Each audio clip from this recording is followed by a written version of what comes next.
कौन खाଇବା मन होଉଛି बेसन ହଉ ଚାଲ ଯିବା ପୋଟଳ ବେସନ ଆମର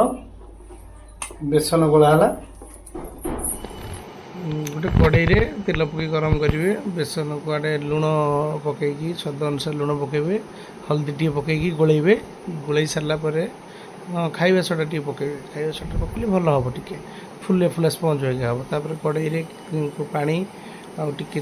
ସୋରିଷ ତେଲ ପକାଇକି ପାଣି ଭଲକି ଟିକେ ତାକୁ ଗୋଳେଇ ଦେବେ ଗୋଳେଇ ସାରିଲା ପରେ ବେସନକୁ ଯେଉଁ ଗୋଳେଇଥିବେ ତାକୁ ଆଣିକି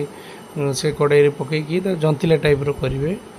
ଜନ୍ତି ସାରିଲା ପରେ ତାକୁ ଗୋଟେ ପ୍ଲେଟ୍ ନେଇଥିବେ ପ୍ଲେଟ୍ରେ କିଛି ଅଳ୍ପ ତେଲ ପକାଇକି ତାକୁ ଟୋଟାଲି ଚାରିଆଡ଼େ ପ୍ଲେଟ୍ର ବୁଲେଇ ଦେବେ ତାକୁ ଟୋଟାଲି ବୁଲେଇ ସାରିଲା ପରେ ସେ ଜନ୍ତି ଥିବେ ଯେଉଁ ବେସନକୁ ତାକୁ ଆଣି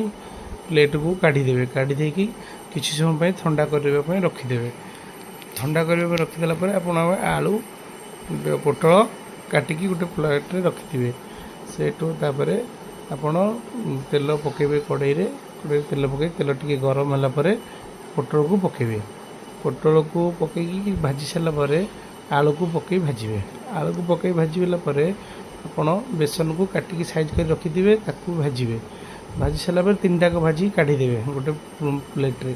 କାଢ଼ିକି ରଖି ସାରିଲା ପରେ ଆପଣ ପିଆଜ କଟା ହେଇଥିବ ଟମାଟର କାଟିଥିବେ ଆଉ ଗ୍ରାଇଣ୍ଡିଙ୍ଗ କରିଥିବେ ଅଦା ରସୁଣ ପେଷ୍ଟ ଗ୍ରାଇଣ୍ଡିଙ୍ଗରେ ପିଆଜକୁ ତେଲ ପକାଇ କଡ଼େଇ ଗରମ କଲା ପରେ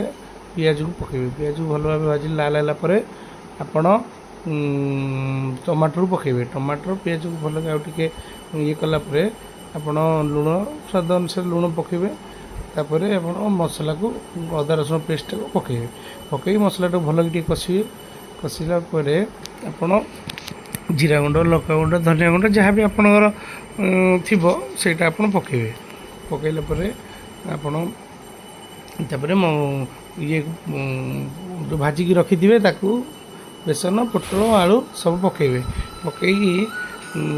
ଟିକେ କଷିବେ ଟିକେ କଷିଲା ପରେ ଆପଣ ତାକୁ ଆପଣଙ୍କ ହିସାବରେ ଆପଣ ପାଣି ଦେବେ କଷିଲା ପରେ ପାଣି ଦେବେ ଆଉ ଯେତିକି ଆବଶ୍ୟକ ଆପଣ ପାଣି ଦେବେ ପାଣି ଦେଇକି ତାକୁ ଘୋଡ଼େଇ ଦେବେ ଗୋଟେ ପାତ୍ରରେ ଗୋଟେ ଆଣିକି ଘୋଡ଼େଇ ଦେବେ ଘୋଡ଼େଇ ସାରିଲା ପରେ